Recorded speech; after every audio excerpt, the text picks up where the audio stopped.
सबसे पहले हम बात करें यहाँ पर रिटन एग्जाम। इस एग्जाम का पहला चरण होता है जहां पर पेपर 1 हिंदी होता है जो सुबह की पारी में आयोजित होता है, और दोपहर बाद की पारी में जीके का paper, GK GS, India GK, Rajasthan GK, current affairs, math, reasoning, general science जो आरएस प्री में होता है वही इसमें होता है।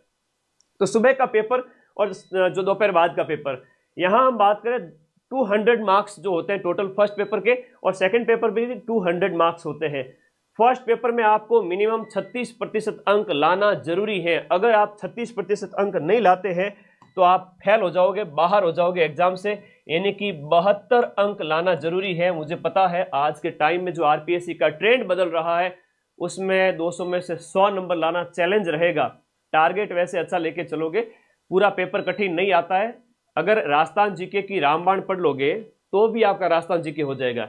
इंडिया जीके रामबाण मैं निकाल रहा हूं, थ्योरी की इसी महीने अगस्त में आ जाएगी, और हिंदी की नवीन हिंदी व्याकरण रचना प्रबोध, उसके साथ ब्रजवासी सर के नोट्स, 3 किताबें पढ़ लो, थानेदार बनने से कोई रोक नहीं सकता। 300 नंबर आएंगे।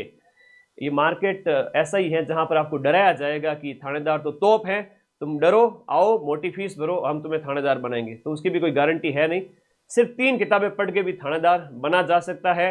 मैं फिर से कह रहा हूं, 72 नंबर लाना जरूरी है, जो कि 36% अंक है आपके हिंदी के अंदर, और जीके के अंदर भी उतना न्यूनतम अंक लाना जरूरी है। ये तो हो गया मिनिमम क्वालिफाइंग मार्क्स। ये 400 मार्क्स का पेपर है। अगर दोनों पेपर को मिलाकर देखें तो 40% एग्रीगेट मार्क्स यानी कि औसत अंक लाने होते हैं, जो कि होता है 160। पेपर 1 हिंदी वाला और पेपर 2 आपका जीके वाला, दोनों को मिला करके आपके 400 में से कम से कम आपको लाने पड़ेंगे 160 अंक। हालांकि एससी एसटी अदर कैटेगरी जो है उनको 5-5 अंक की छूट है, प्रतिशत नहीं, 5-5 अंक की छूट है।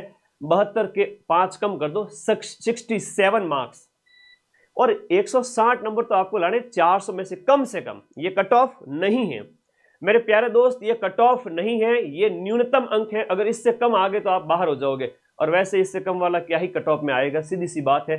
लेकिन ऐसा होता है कई बार, 200 में से 190 नंबर लाए हुए बच्चे, स्टूडेंट्स यहां 70 नंबर लाए, 65 नंबर लाए और एग्जाम से बाहर हो गए, सब इंस्पेक्टर एग्जाम में फेल हो गए, है ना। तो ये उदाहरण भी देखे गए, हमने देखे हैं, इस चीज को अच्छे से देखा है। तो पेपर 1 पेपर 2 मिनिमम अंक दोनों पेपर में अलग अलग, और दोनों को मिलाकर ये तो थे न्यूनतम अंक,